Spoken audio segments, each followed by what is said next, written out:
ውዶችዬ የምወዳችሁ እንዴት አላችሁልን? በሌላ በቆንጆዬ ፊልም መተናል። ፊልሙ እንደምትወዱት እርግጠኛ ነኝ። ስለዚህ ላይክ እና ሰብስክራይብ ማድረግ እንዳይረሳ።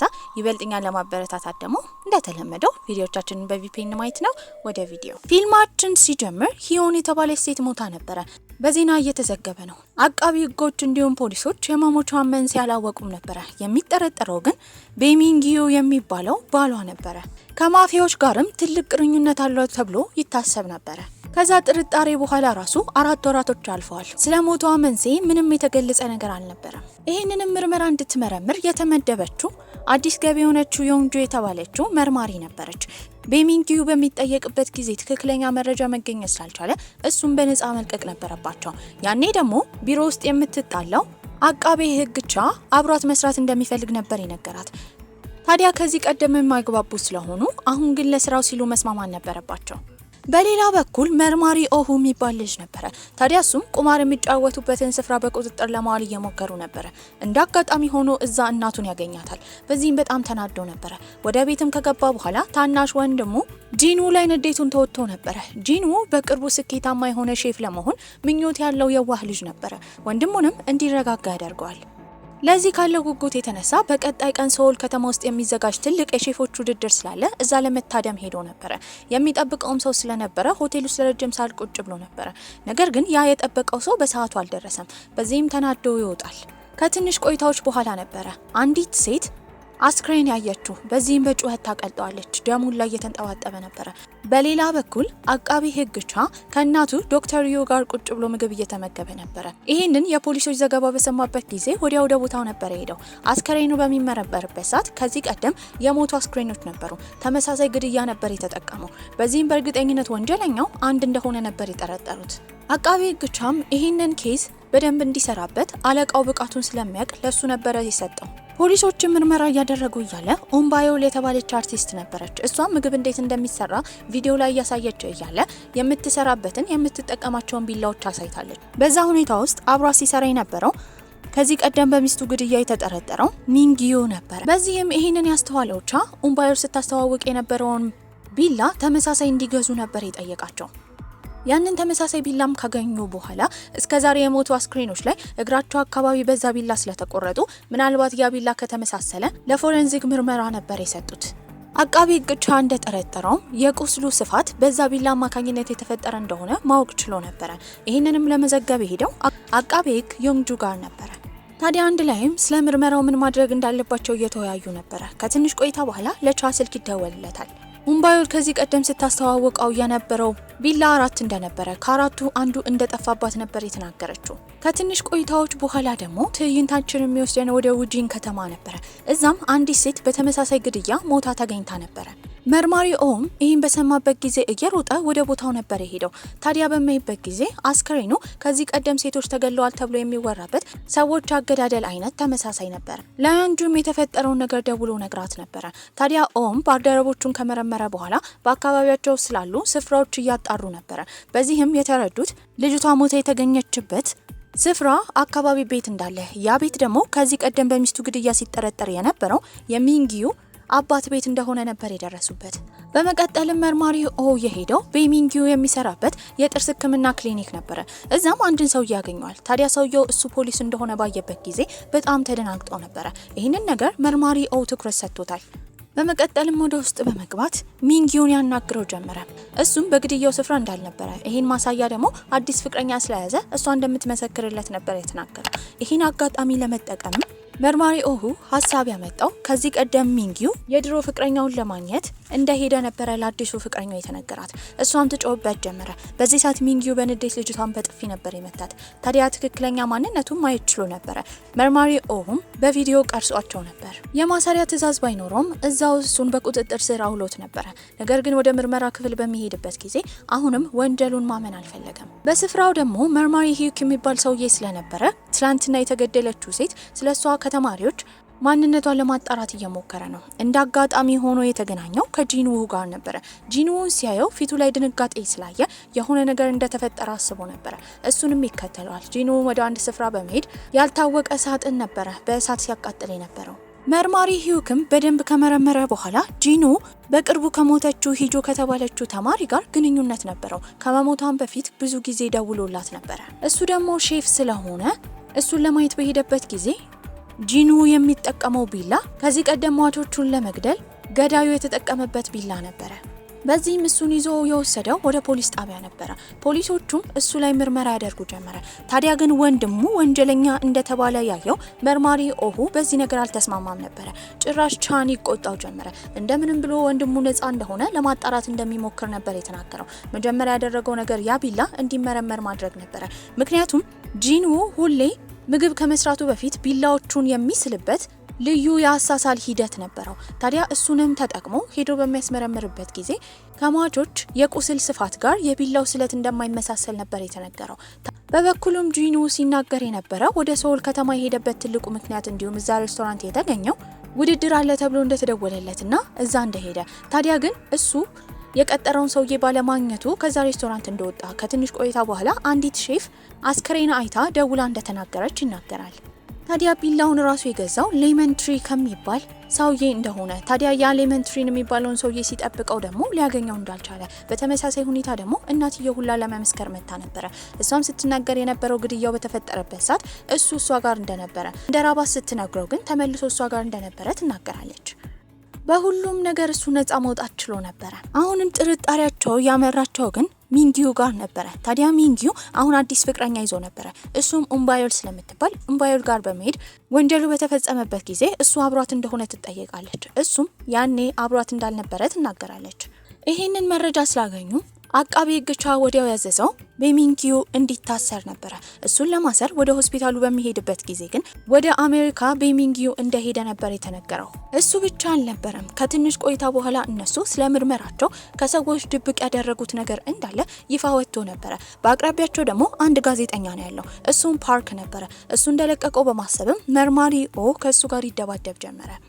ፓርክ መልሶ መርማሪ ኦን ሊመታው ሲል እንደ ድንገት የመታው አቃቤ ሕግ ቻን ነበረ። አቃቤ ሕግ ቻ ደግሞ ትልቅ የልብ በሽታ ስላለበት ህመሙ ተነስቶበት ነበር። ከዚህ ቀደም ጂኑ በተደጋጋሚ ቢላውን የሸጠለት ሌመን ትሪ የሚባለው ሰውዬ ስለሆነ የእሱን አካውንት ለማጣራት በሞከሩበት ጊዜ የዛ አካውንት ባለቤት ሰውየው ሊሚንቻል ይባል ነበረ። ልክ ያንን ፎቶ ባየበት ጊዜ ለመጀመሪያ ጊዜ ሚንጊዩ የጥርስ ህክምና በሄደበት ጊዜ እሱን ሲያየው የተደናገጠውን ሰውዬ ነበር ያስታወሰው።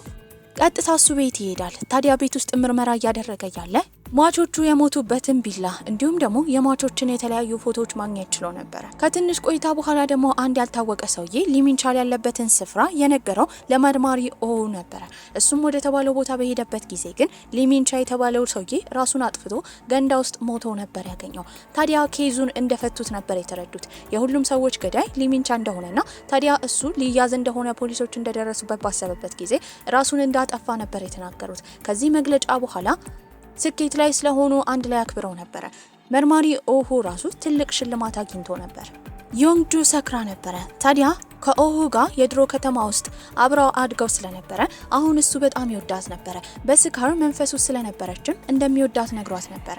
ከትንሽ ቆይታም በኋላ እናቱ ትጠራዋለች። ታዲያ አሳ ይዞ እንዲመጣ ነበር የነገረችው። ፍሬሽ አሳዎችን የሚያገኘው ደግሞ ከባህሩ ስለሆነ በዛ ጨለማ እየሄደ ነበረ። እንደ ድንገት ግን የሆነ ሰው እየተታገለው ነበረ። ከትንሽ ቆይታ በኋላ ጂኖን ይገፈትሯል። ድንጋይ መቶት ነበረ። አልሞት ሲለው ደግሞ ሰውየው አንቆ ነበር የገደለው። ለመታገል ቢሞክርም ጂኖ ግን ራሱን ስቶ ነበረ። እሱን እንደዛ የገደለው ደግሞ ጋዜጠኛ ፓርክ ነበረ። ከትንሽ ቆይታዎችም በኋላ ጂኖ የተወሰደው ወደ ሆስፒታል ነበረ። ትልቅ ምርመራም ይደረግለታል። በዚህም ዶክተሯ ስትናገር የነበረው ከትንሽ ቀናቶች በኋላ ካልነቃ እነሱ ምንም ማድረግ እንደማይችሉና እንደሚሞት ነበር የተነገረው። በዛ ሰዓትም መርማሪ ኦ የሆነ ነገር እንዳለ በመጠርጠር የሄደው ወንድሙ የሞተበት ስፍራ ነበረ። እዛም ያገኘው በጣም ቅንጡ የሆነ ሱፍ ላይ እንደ ቁልፍ መያዣ ሀብታሞች የሚጠቀሙበትን ጌጥ ነበረ። ይባስ ብሎ መርማሪዎቹ ጋር ዋና አለቃው የጠራው ቻን ነበረ። ታዲያ ቻም ለልምምድ ወደ አሜሪካ መሄድ እንዳለበት ነበር የተነገረው። በዚህ ሀሳብ ማንም ሰው አልተስማማም። ምክንያቱም አሁን ያለበት ሁኔታ ከባድ ስለሆነ ለሱ ዋና ገዳዩን ማወቅ ነበረባቸው። ታዲያ እንደሚሄድ እሱ ከወሰነ በኋላ ለያንግጁ ሲነግራት በጣም ተናዳበት ነበር። ታዲያ ሆስፒታልም ከሄዱ በኋላ ግን ዶክተሮቹ ሲናገሩ የነበረው ጂንዉ እንደሞተ ነበረ። ታዲያ ከዚህ ቀደም እሱ ከሞተ ሙሉ አካላቶቹ አካል ጉዳተኛ ለሆኑ ሰዎች ለሚያስፈልጋቸው ሰዎች እንዲለገስ ስላዘዘ ዋና ኦርጋኖቹ መለገስ እንዳለባቸው ነበር ዶክተሯ የተናገረችው። ታዲያ እሱም ይቀበራል። ኦሁ ከባድ ሁኔታ ውስጥ ነበረ። ምንም ቢሆን ግን የወንድሙን ገዳይ ለማግኘት እንቅልፍ እንኳን አልተኛም። አንድ አመታትም ያልፋሉ። አሁን እነ መርማሪ ኦሁ በጣም ታዋቂ ሆነው ነበረ። የተለያዩ ማፊያዎችን በቁጥጥር ስር ያውላሉ። አንድ አመት ስለሆነም አቶ ቻ ወደ ሀገር ውስጥ ተመልሶ ነበረ። እንዳጋጣሚ ሆኖ ግን የተገናኘው ፕሌን ውስጥ ከሚንጊዩ ጋር ነበረ። በተመሳሳይ ሁኔታ ደግሞ መርማሪ ኦሁና ያንግጁ አንድ ላይ የታደሙት የወንድምየው ሙት አመት ስለደረሰ ነበረ። ከዛ ከተማ መሄድ ስላለባቸው በቀጣይ ቀን ለእናቱ ጥሩ ገንዘብ ከሰጣት በኋላ መርማሪ ኦሁ ከያንግጁ ጋር በመሆን ወደ ዋና ስራ ቦታቸው ሄደው ነበረ። እነሱም ስራቸው ሰውል ከተማ ውስጥ ነበረ። ታዲያ መርማሪ ኦሁና ያንግጁ አጠገብ ላጠገብ ነበር የሚኖሩት። ያን ቀን ግን መርማሪ ኦሁ በጣም የሚያስደነግጥ ቪዲዮ ነበር የደረሰው። ይህም የሚያሳየው ወንድሙ ሲገደል የሚያሳይ ነበረ። ለፎሬንሲክ መርማሪዎችም ከሰጠ በኋላ ማን እንደላከ ለማጣራት እየሞከረ ነበረ። እነሱ ግን ላኪውን አድራሻ ማግኘት ባይችሉም ቪዲዮ ግን እውነተኛ እንደሆነ ነበር የተነገረው። በዚህም ከጓደኛው ጁን ጋርም ቁጭ በማለት ያኔ ወንድሙ በሞተበት ጊዜ ያገኘውን የሱፉን ቁልፍ የምን አይነት ብራንድ እንደሆነ እንዲያጣራለት ነበር የነገረው። ልጁም በጣም ቅንጡ ፋሽኖች ላይ እውቀት ስላለው የሚሸጥበትን ቦታ በቀላሉ ማግኘት ችለው ነበረ። ከገዢዎቹ መሃል ደግሞ የቤሚንኪዩ ስምም ነበረ። እነ ቻም ጋዜጣዊ መግለጫ ላይ በነበሩበት ጊዜ ለነሱን ቪዲዮ ተልኮ ነበረ። ታዲያ ዋና ገዳዩ ከዚህ ቀደም ራሱን ያጠፋው ልጅ እንዳልሆነና ሌላ ሰው እንደሆነ ነበር ያዩት። ታዲያ ቪዲዮ ላይ ደግሞ ሰዓት ያደረገ ሰውዬ ነበረ። ሰውየው ደግሞ ሰዓቱ በሚመረመርበት ከዚህ ቀደም ቤሚንጊዩ ያደረገው ሰዓት ጋር ተመሳሳይ ነበረ። በመቀጠልም እሱ ምን እንደሚያደርግ ለማየት መርማሪ ኦሁ ከጓደኛው ጋር በመሆን እሱ ቤት አቅራቢያ ነበሩ። ታዲያ እሱ ከቤት በወጣበት ጊዜ ተከትለውታል። እሱም የሄደው አዲስ ፍቅረኛ ስለያዘ እሷን ለማግኘት ነበረ። እንደ ድንገት ተሳስታ አንዲት አስተናጋጅ ምላዩ ላይ ውሃ ስለደፋችበት በንዴት ተነስቶ ልጅቷን በጥፊ ይላታል። መርማሪ ኦሁ ይህን ባየበት ጊዜ ወንድሙንም የገደለው እሱ እንደሆነ ስለሚጠረጥር ቀጥታ ሄዶ ይደበድበው ጀመረ። በድብድቡ የተነሳ አምቡላንስ ተጠርቶ ቤሚንጊዩ ወደ ሆስፒታል መሄድ ነበረበት። በዚህ አጋጣሚ ግን ያተረፈው አንድ ነገር መርማሪ ኦሁ እሱን ሲደበድበው ስልኩን ሰርቆት ነበረ። ስልኩንም ለምርመራ እነ ቻ ጋር ይዞ ነበር ሄደው። ታዲያ ሄጆ የተባለች መርማሪ ደግሞ ስትናገር የነበረው ከዚህ ቀደም የሞቱት ማቾች እንዳለ መጨረሻ አስከሬናቸው ሲመረመር የነበረው በቻ እናት አማካኝነት ዶክተር ሪዩ ምርመራ እንዳደረገችላቸው እየተናገረች ነበረ። በማይታወቅ ሁኔታ ግን ዋና መርማሪ ሁሉንም ከጠራቸው በኋላ ቻና ዮንግጁ ከዚህ በኋላ የሚያደርጉትን ምርመራ እንዲያቆሙ ይባስ ብሎም ቡድናቸው መበተን እንዳለበት ነበር የተናገረው። በዚህም አቶ ቻ ይስማማል። ነገር ግን ከዛ ከወጣ በኋላ ለጓደኞቹ የተናገረው በሚስጥር መመርመር እንዳለባቸው ነበረ። በዚህም ተስማምተው ጓደኞቻቸውንም ሰብስበው ምርመራ እያደረጉ ነበረ። ታዲያ የመርማሪ ኦሁ የልብ ጓደኛም አንድ ፎቶ ያሳየዋል። እዛ ፎቶ ላይ ከዚህ ቀደም ወንድሙ ጂንዉ የሞተበት ስፍራ አካባቢ ጋዜጠኛ ፓርክ እንደ አጋጣሚ ፎቶ ተነስቶ ነበረ። እሱ ራሱ ፎቶ ባይነሳም በአካባቢው የነበሩ ሰዎች ፎቶ ሲነሳ እንደ ድንገት እዛ ፎቶ ላይ ገብተው ነበረ። በዚህም ሁሉም ይጠረጥሩ ጀመረ። ታዲያ የሆነ ነገር ማድረግ እንዳለባቸው ነበር ያሰቡት። እንድትቀጥረውና እንድታማልለው ሄጁ ተቀጥራ ነበረ። ታዲያ እሱ በሚዘናጋበት ጊዜ ወደ እሱ ቤት የገባው መርማሪ ኦሁ ነበረ። እሱም ቤት ውስጥ በነበረበት ጊዜ እንደ ድንገት ግን ፓርክ ካሜራ ስላለው ወዲያው ኖቲፊኬሽን ደርሶት ነበረ። በዚህም ሄጁ እዛ ያለችበት ምክንያት ለማዘናጋት እንደሆነ በቀላሉ ተረድቷል። መርማሪ ኦሁን በገባበት ጊዜ የሱ ቤት አቀማመጥ ቁርጥ የአቃቢ ሕግ ቻን የቤት አቀማመጥ እቃዎችን ይመስል ነበረ። ታዲያ እዛም እየተዟዟረ ያለ አንድ ድብቅ ክፍል ነበረ። እዛ ክፍል ውስጥ ደግሞ የተለያዩ ቢላዎች ተቀምጠዋል። ይባስ ብሎም የማቾች ፎቶ ሁላ ነበረ። ፓርክም እንደተደረሰበት ባወቀበት ጊዜ ሄጆን አግቷት ነበረ። ታዲያ መርማሪ ኦሁ እነሱ ወዳሉበት ስፍራ በሚደርስበት ጊዜ ጭራሽ ሊያገኛቸው አልቻለም። እዛ አካባቢ ያለ ሲሲቲቪ ካሜራ በሚያዩበት ጊዜ ደግሞ ፓርክ ሆን ብሎ የሄጆን ስልክ አንድ ቦታ ጥሎባት ነበረ። ከትንሽ ቆይታ በኋላ ፓርክ ተፈላጊ እንደሆነ በሁሉም ጋዜጣዊ መግለጫዎች እንዲሁም ደግሞ የተለያዩ መንገዶች ላይ ይለጠፍ ጀመረ። በዚህም የተነሳ ፖሊሶች በቀላሉ እንዳያገኙት የጸጉሩን ስታይልና አለባበሱን ቀይሮ ነበረ። አንድ ቀን ላይ ፖሊሶች ጠርተው ለምርመራ ቢጠይቁትም እሱ ግን ኮሪያኛ ማውራት እንደማይችል የሚችለው መንድሪን ቋንቋ እንደሆነ በመናገር አደናግሮ ማምለጥ ችሎ ነበረ። ታዲያ ቤሚንኪዩም ሆስፒታል ነበረ። በዚህ ሁኔታ ውስጥ አንዲት ነርስ ልትመረምረው ከገባች በኋላ እዛ ድብቅ ካሜራ ገጥማበት ነበረ። እሱም ራሱን ከሳተበት በነቃበት ጊዜ ጋዜጠኛ ፓርክ ተፈላጊ እንደሆነ ሲረዳ ወዲያው የሚያጠቃው ከዚህ በኋላ እሱን ለማጥቃት እንደሚመጣ በመጠርጠርም ለአባቱ ስልክ ይደውልለታል። ወደ ውጪ መሄድ እንደሚፈልግ እየተናገረ ነበረ። ቀጥታ ፓርክም ወደ ቤሚንኪው እንደሚመጣ እየተረዳው መርማሪ ኦሁም እሱ ጋር ከሄደ በኋላ እሱን እንዳያስረው ከፈለገ ግን አብሯቸው ተባብሮ እንዲሰራ ነበር የጠየቀው። አማራጭ የሌለው ቤሚንኪው ፓርክን ለማጋለጥ ነበር ያሰበው። መርማሪ ኦሁም ከሆስፒታሉ ለመውጣት በሚሞክርበት ጊዜ አንድ ያልታወቀ ሰው ነበር ያየው። ሰውየው ቅብዝብዝ ይል ነበር። በዚህም ተሯሩጦ በቁጥጥር ስር ቢያውለውም ሰውየው ግን እዛ ሆስፒታል ለመገልገል የመጣ ሰው ነበር። በዛ በተመሳሳይ ሰዓት ቤሚንጊውን ለማግኘት ዶክተር መስሎ የገባው ጋዜጠኛ ፓርክ ነበር። እሱንም ያስፈራራው ጀመረ። ያስፈራራውም ሚስቱን እንደገደለ የሚያሳይ ቪዲዮ ስላለው ከዚህ በኋላ ከፖሊሶች ጋር ከተባበረ እንደሚያጋልጠው ነበር የነገረው። ታዲያ ኦሁም ቤሚንጊው ጋር በገባበት ጊዜ የድምጽ መቅጃ መሳሪያ አልጋው ስር ማግኘት ችሎ ነበር። ፖሊሶቹም ተሰብስበው ትክክለኛውን ገዳይ ለማወቅ እየሞከሩ ነው። በዚህም እንደ ሀሳብ ያመጡት ቤሚንጊውን ወደ ቤቱ መላክ ነበረ። ልክ እሱ ወደ ቤቱ በሚላክበት ጊዜ በእርግጠኝነት ፓርክ እሱን ለማግኘት እንደሚመጣ አስበዋል። ቤሚንጊውን ለማግኘት ወደ እሱ ቤት በገቡበት ጊዜ ሊያገኙት አልቻሉም ነበረ። ጭራሽ ብሎ አምልጦ ነበረ። በተመሳሳይ ሁኔታ ደግሞ እሱ የሄደው ያንግጁን ለማገት ነበረ። ካገታትም በኋላ መኪና ውስጥ ያስገባታል። ታዲያ እሷም ራሷን ስታ ነበረ። ከረጅም ሰዓትም በኋላ ራሷን ከሳተችበት ስትነቃ እንደምንም ብላ መሪውን አዙራ እሱ እንዲጋጭ ማድረግ ችላ ነበረ። ከትንሽ ቆይታ በኋላ ከመኪናው ትወጣለች። በዚህም ሰዎች እንዲረዷት እየጠየቀች እያለ ጥቁር መኪና እያለፈ ነው። እዛ መኪና ውስጥ ስትገባ ግን መኪናውን ሲነዳ የነበረው ጋዜጠኛ ፓርክ ነበረ። በመቀጠልም ሚንጊውን መኪና ውስጥ ያስገባዋል። ታዲያ ሁለቱ ተባብረው እየሰሩ ነበረ። ፖሊሶቹም እሷ ቤቷ እንደሌለች ባወቁበት ጊዜ በእርግጠኝነት ፓርክ እንዳገታት ነበር ያሰቡት። ታዲያ ለቤሚንጉም ፓርክ አንድ ሀሳብ እንዳለው በቅርቡ ወደ ሳውዲ አረቢያ ሙስሊም መስለው ወደ ሳውዲ አረቢያ ተከናንበው እንደሚሄዱ እየነገረው ነበረ። በዚህ ሀሳብም ተስማምቷል። የፓርክን ቤት በሚመረመርበት ጊዜ አቃቢ ግቻ ቤቱን እየተዟዟረ ሲያይ ቁርጥ የራሱን ቤት የሚመስል ቤት ነበረ። ታዲያ በእርግጠኝነት እዚያ አቅራቢያ እንደሚኖሩ ነበር ያስበው።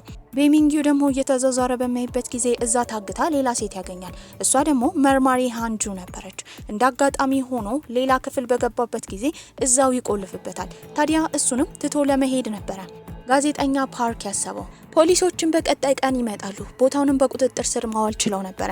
በዚህም ቤሚንጊው ጓደኛው እንደከዳው በተረዳበት ጊዜ እሱ አሁን ወደ ሳውዲ አረቢያ ሊሄድ እንደሆነ መረጃ ለፖሊሶች ሰጥቶ ነበረ።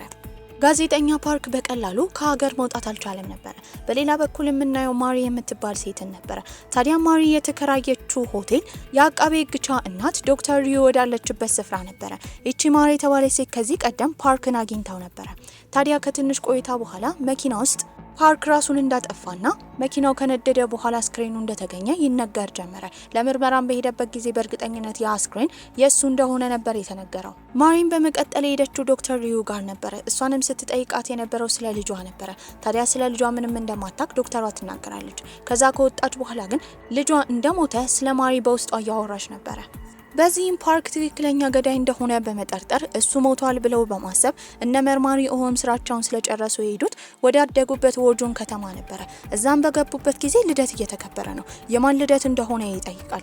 የጂኑ ልደት እንደሆነ እናትየው እየተናገረች ነበረ። ትናንትና የጂኑ ልደት እንደሆነ ዛሬ እንዳልሆነ እየጠየቃት ነው። በዚህም ሲያፋጥጣት የተናገረችው ጂኑ የራሷ ልጅ እንዳልሆነ፣ ማሪ የምትባል ልጅ ከዚህ ቀደም እዛ ስፍራ አካባቢ ስትኖር እንደነበረ፣ ከሷ ጋር ትልቅ ጓደኝነት እንደነበራት፣ ትንሽዬ ልጅም እንደነበራት፣ በዚህም ግን አንድ ቀን ላይ ዘላ ወንዝ ውስጥ ራሷን ለማጥፋት በሞከረችበት ጊዜ በዛው እንደሞተችና ጂኑን እናትየው እንዳሳደገችው እየተናገረች ነበረ። በዚህ አጋጣሚም ከዚህ ቀደም ማሪ የተባለችው ሴት የላከችው ደብዳቤና የተለያዩ የቅርጻ ቅርጽ ፎቶዎችን ለመርማሪ ኦሁ ልትሰጠው ችላ ነበረ።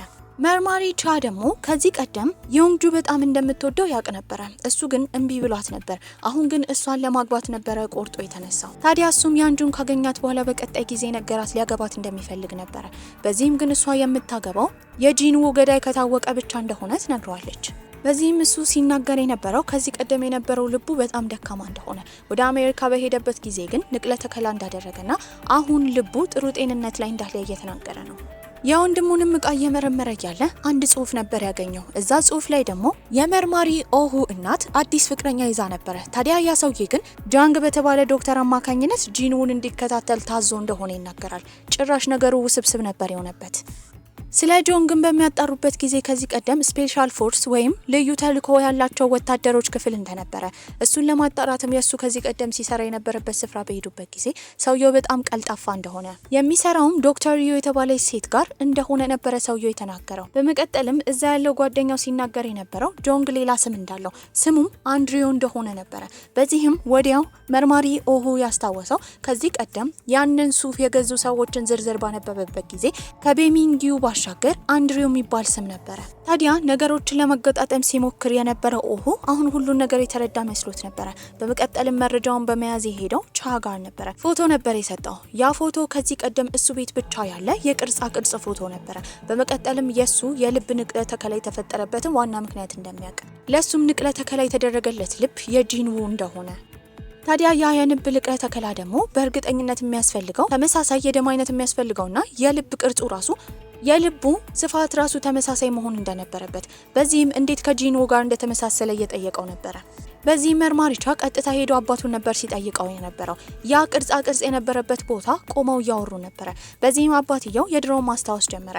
አንድ ቀን ላይ እሱ የቅርጻ ቅርጽ ስራ በሚሰራበት ጊዜ ቆንጆዬ አዲስ ተማሪ እንደመጣች ስሟም ማሪ እንደሆነ፣ በዚህም ማሪ ስራ ላይ ጎበዝ እንደነበረች፣ ያንን ቅርጻ ቅርጽ ራሱ የገነባችው እሷ እንደሆነች፣ ታዲያ ከአባትየው ጋር በድብቅ ግንኙነት እንደጀመሩና እናትየው ላይ ማግጦባት እንደ ድንገት ማሪ እንዳረገዘችበት ዶክተር ዩን ባሏ የማገጠባት እንደሆነ በተረዳችበት ጊዜ ባሏን አስፈራርተው በዚህም የተነሳ የቻ አባት የማሪን ልጅ እንደራሱ ልጅ አድርጎ ለማሳደግ ፍቃድ አልነበረውም። ታሪኩን የሰማው ቻም ቀጥታ ደውሎ የነገረው ለመርማሪ ኦሁ ነበረ።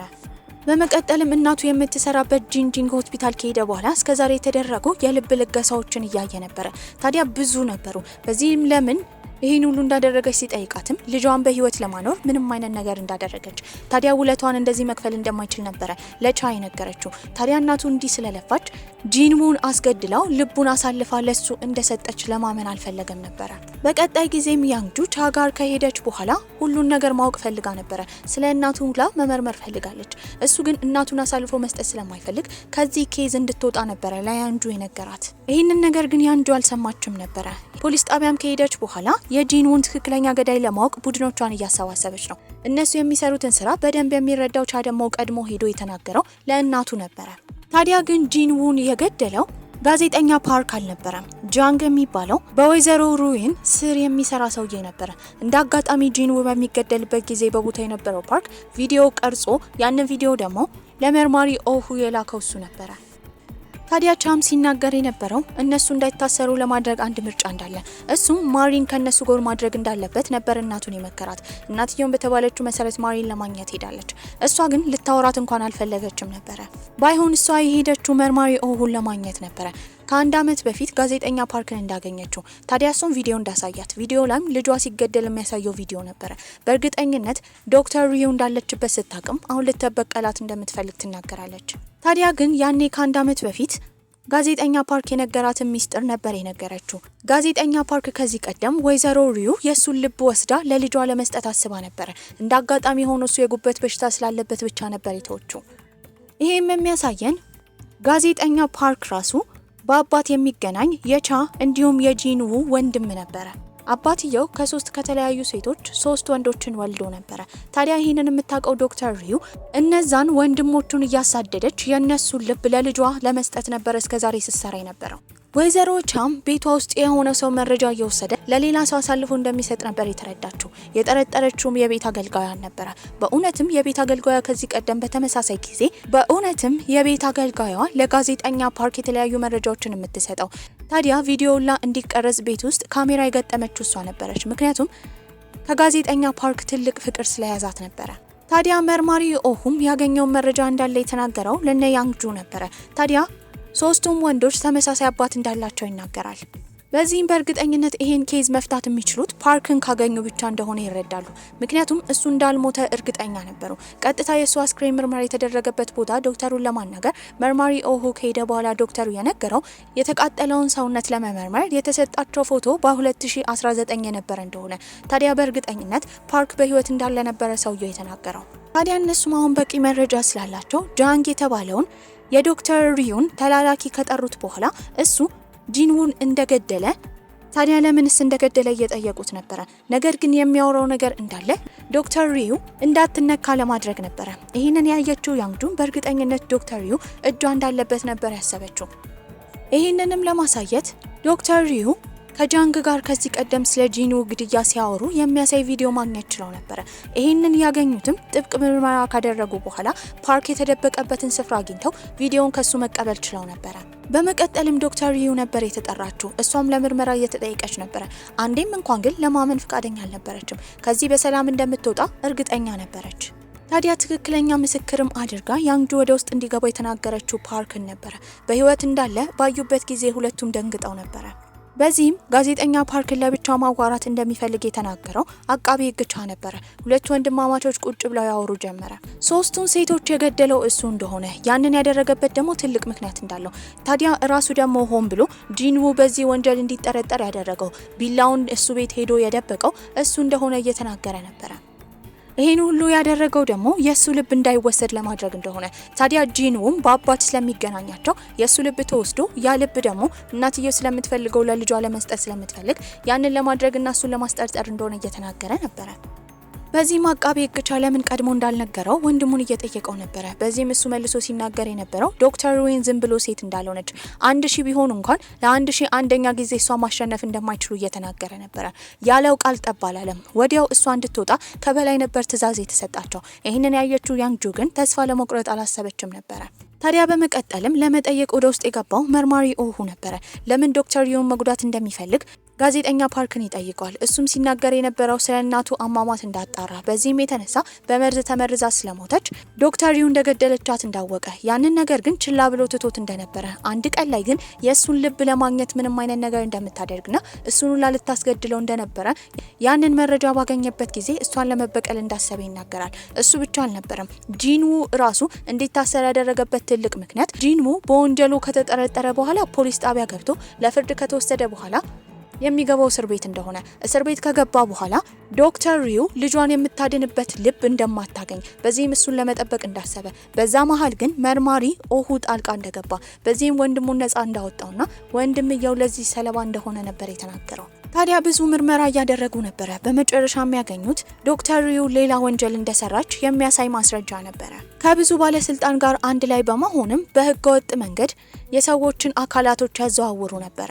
በቀጣይ ጊዜም አቃቤ ህግ ቻ የደረሰው እናትየው ጂኑን ትገለው የሚያሳይ ቪዲዮ ነበረ። በመቀጠልም መርማሪ ኦሁ የሄደው አንድ ባለስልጣን ጋር ነበረ። እሱ ጋርም በመሄድ ዶክተር ሪዩ አሳልፋ እንደሰጠችው እሱ ህገወጥ ስራ ላይ እንዳለበት እየነገረው ነበር። ይህንን ያደረገው ለማናዘዝ ነበረ። ሰውየውም ታዞ እንደሆነ ይናገራል። ያንንም የድምጽ ቅጂ እንደ ማስረጃ ማግኘት ችለው ነበረ። ታዲያ የፍርድ ቀኑም ይደርሳል። በዚህም ቤሚንኪው ሚስቱን በመግደል ወንጀል ተጠርጥሮ እድሜ ልክ እስራት ነበር የተፈረደበት። ሌላኛው ደግሞ ጋዜጠኛ ፓርክ ነበረ። 3 ሰዎችን በመግደል ወንጀል ጥፋተኛ ሆኖ ስለተገኘ የሞት ፍርድ ነበር የተፈረደበት። ታዲያ እሱ ታስሮ በነበረበት ጊዜ አባቱ ሊያናግረው መጥቶ ነበረ።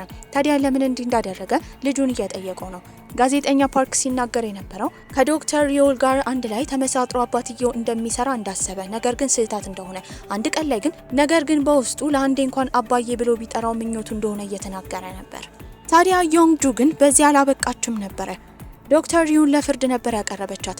እሷ ላይ ትልቅ መረጃ ሊገኝ ግን አልቻለም ነበረ። ታዲያ አንድ በአንድ ምስክሮች እየገቡ ስለ እሷ እየተናገሩ ነበረ። በመቀጠልም ወደ ውስጥ የገባው ጋዜጠኛ ፓርክ ነበረ።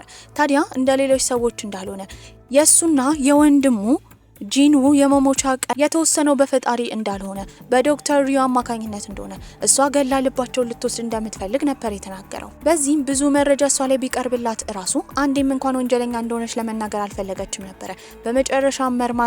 በመጨረሻም ትልቅ ምስክር ነበር የመጣባት። እሱም ልጇ ቻ ነበረ። እሱም ቅጭ ብሎ እናትየው ስላደረገችው ወንጀል፣ ከዛ በተጨማሪ ደግሞ ቪዲዮ ነበር ያሳየው። ቪዲዮ ላይም እሷ ሆስፒታል ውስጥ ገብታ ለመዳን ትንሽዬ ጭላንጭል ተስፋ የነበረውን ጂንውን ስትገለው የሚያሳይ ቪዲዮ ነበረ። በዚህም የተነሳ ዶክተር ሪዩና ተባባሪዋ ጆንግ አንድ ላይ መታሰር ያለባቸው የእድሜ ልክ እስራት እንደሆነ ነበር የተወሰነባቸው። ከዛም ብዙ አመታቶች አልፈው ነበረ። አቃቤ ህግ ቻ በቻለው መጠን ለእናቱ የተለያዩ ደብዳቤዎች ይልክላታል። ለ5 አመት ግን አንዴም እንኳን ደብዳቤውን አልመለሰችለትም ነበረ። ታዲያ ያንግጁና መርማሪ ኦሁ ደግሞ ፍቅራቸው በርትቶ ነበረ። በቅርቡ ሃኒሙን ለማድረግ ወደ ፓሪስ እንደሚሄዱ እየተነጋገሩ ነው። ሌላኛዋ ደግሞ ማሪ ነበረች። ማሪም የምትኖረው ፓሪስ ነበረ። ለልጇ ሙታ ዓመት እንዲሆን ብላ ሁሉንም ወደ ፓሪስ እንዲመጡ ጋብዛቸው ነበረ። በዚህ ጥሩ አስተላለቅ ፊልማችን እዚህ ላይ አብቅቷል። ደህና ቆዩልኝ።